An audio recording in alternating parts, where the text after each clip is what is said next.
में भाषा, language in mathematics.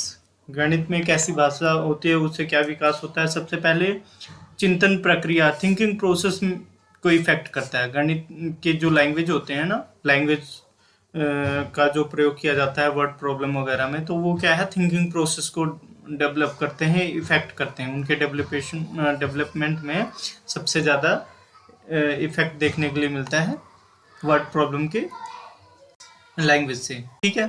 और दूसरे पॉइंट क्या है, दूसरा पॉइंट है बच्चों का भाषा का विकास होता है, सोचने की क्षमता बढ़ती है।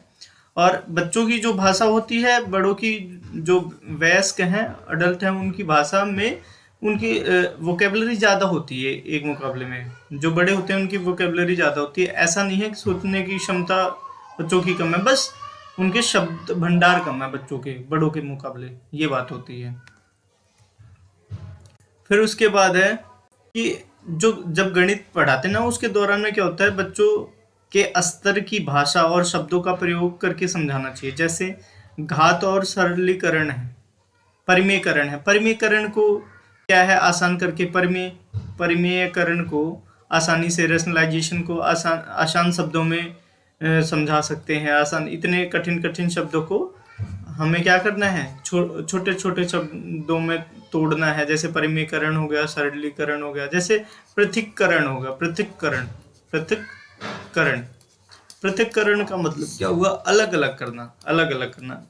पृथक्करण हो गया अलग अलग करना। अब सबसे पहले बच्चे को अगर पृथक्करण शब्द आ गया या परिमेयकरण आ गया, घात और गणनी आ गया, तो इनका मतलब बच्चे समझेंगे ही नहीं, और उनको सबसे ज्यादा क्या हो जाएगा, कंफ्यूजन हो जाएगी। और कंफ्यूजन होगी तो इंटरेस्ट खत्म हो जाएगा, पढ़ने से इंटरेस्ट खत्म हो जाएगा। और जब इंटरेस्ट खत्म हो जाएगा तो हम मैथमेटाइजेशन नहीं कर सकते, मैथ्स में इंटरेस्ट नहीं पैदा कर सकते बच्चों का, ठीक है। तो इसलिए एक शिक्षक के रूप में क्या हमारी ड्यूटी होनी चाहिए, हमारी ड्यूटी ये होनी चाहिए कि जो कठिन शब्द हैं उनको क्या है, इजी फॉर्म में कर दिया जाए, ताकि बच्चे कनेक्ट फील कर पाए, समझ पाए उनको, ठीक है। बुक के कठिन जो शब्द है ना, कठिन शब्द है, उसको आसान करके समझाना चाहिए। जो बुक में कठिन शब्द है, जैसे पृथक्करण, अभी मैंने एग्जांपल दिया पृथक्करण का। पृथक्करण है, उसको क्या है, सबसे इजी करके, अलग अलग करके इसका मतलब समझा के बच्चों को समझाना चाहिए। ज़्यादा मुश्किल शब्दों का प्रयोग नहीं करना चाहिए। अगर मुश्किल है तो उसको आसान शब्दों में भी क्या कहते हैं, उसको अल्टरनेट बता के ही समझाना चाहिए। आगे आ जाते हैं भाई, जो वर्ड प्रॉब्लम है, बच्चों की वर्ड प्रॉब्लम को, शाब्दिक समस्या मतलब प्रश्न, जो स्टेटमेंट वाले क्वेश्चन होते हैं मैथ्स में, उनको आसान भाषा में उनका प्रयोग करना चाहिए। और फिर उसके बाद क्या होता है कि शिक्षक को भी आसान भाषा का प्रयोग करना चाहिए।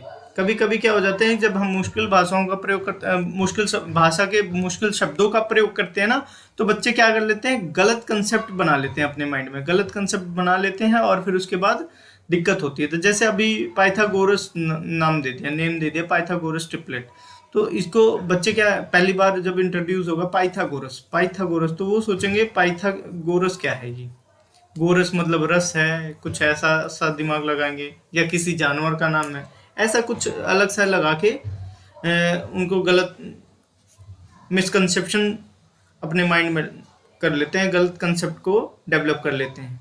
तो टीचर को क्या चाहिए कि हमें भाषा को बच्चों के स्तर से पढ़ानी चाहिए, ठीक है।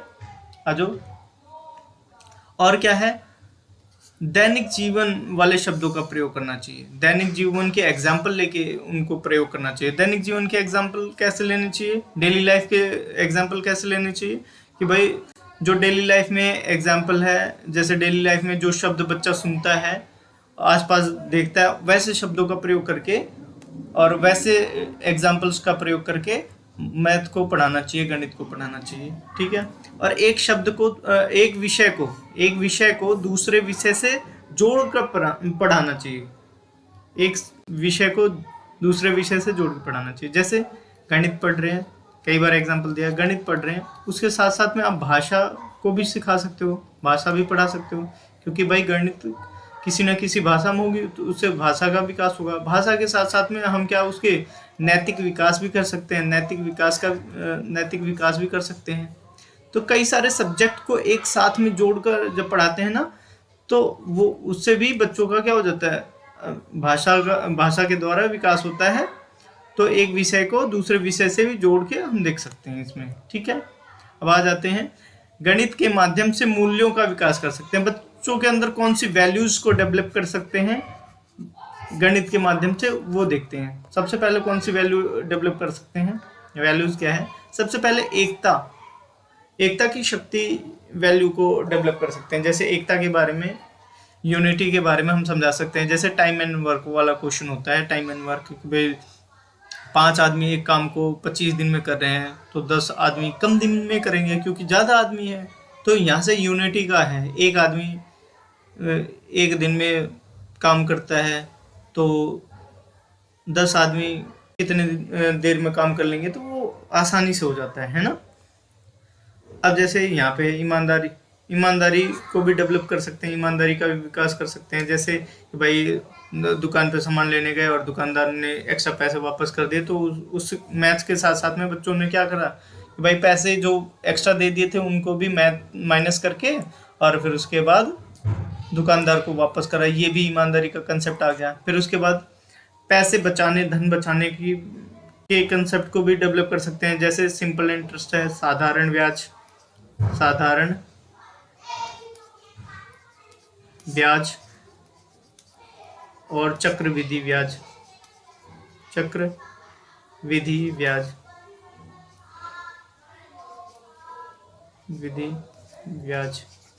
सिंपल इंटरेस्ट और कंपाउंड इंटरेस्ट के बेसिस पे भी हम समझा सकते हैं इन सारी चीज़ों को। फिर आगे देखते हैं भाई क्या है। भाई पैकेट पे जो चीज़ें मेंशन है उन सारी चीज़ों को, एक्सपायर डेट वगैरह देख सकते हैं, एक्सपायरी डेट देख सकते हैं, एक्सपायर डेट भी देख सकते हैं, और यूज़ करने की डेट देख सकते हैं, मैन्युफैक्चर डेट देख सकते हैं, MRP देख सकते हैं। ये सारी चीज़ें से भी बच्चों का क्या होगा, विकास होगा, है ना। अब आगे वाले पे देख लेते हैं भाई, लोकतांत्रिक मूल्य को भी विकास कर सकते हैं। लोकतांत्रिक जैसे सबको वैल्यू दी जा सकती है लोकतांत्रिक में। जैसे लड़का लड़की जो है, बॉयज़ एंड गर्ल वाले जो हमारे स्टीरियोटाइप है, जेंडर स्टीरियोटाइप है, वो सारी चीज़ों को भी दूर किया जा सकता है। बाई जात, धर्म, लिंग, वचन, लिंग के नाम पे भी ये सारी चीज़ें क्या हो जाती हैं, जो अलग अलग हैं उनको क्या है, डेमोक्रेटिक माहौल दे सकते हैं। दूसरी चीज़ है कि भाई सारे बच्चों को क्या है, बोलने का मौका देंगे। अगर हम बोलने का मौका देते हैं तो कुछ को सुनने का भी मौका लेना चाहिए ना, तो सुनने का भी है। अब एक बात बताओ, लिंग समानता आएगी, जेंडर इक्वालिटी आएगी इनसे, और फिर उसके बाद पार्टिसिपेशन सही है। पार्टिसिपेशन क्या है, सही है। कंपटीशन क्या है, गलत है। भाई बच्चों में क्या है, पार्टिसिपेशन, भागीदारी जरूरी है, उसका विकास कर सकते हैं कंपटीशन को छोड़ के। अब आ जाते हैं इस पे, पेशेंस का भी कर सकते हैं। जैसे एक क्वेश्चन सॉल्व कर रहे हो, गलत हो गया उसका आंसर क्या हो गया, पहले एक बार सॉल्व करा, गलत हो गया, फिर दूसरी बार ट्राई करेंगे, फिर गलत हो गया, तीसरी बार ट्राई करेंगे तो क्या हो गया, सही हो गया। तो ये क्या है, 2 बार जो गलत करा है वो धीरे धीरे बच्चों के अंदर क्या है, पेशेंस, धैर्यता का विकास करेगा, है ना। आगे बढ़ते हैं भाई, वास्तविक जीवन से जोड़कर। भाई हर एक चीज, जहाँ पे मैथ्स की बात होगी वहाँ पे रियल लाइफ से जोड़ने की जहाँ बात कहेगी, सबसे सर्वोत्तम एग्जाम्पल वही रहेगा और सबसे बढ़िया ऑप्शन वही रहेगा। सीटेट में सबसे बढ़िया एग्जाम्पल क्या रहेगा, वास्तविक जीवन से रिलेटेड सारी चीजें, है ना।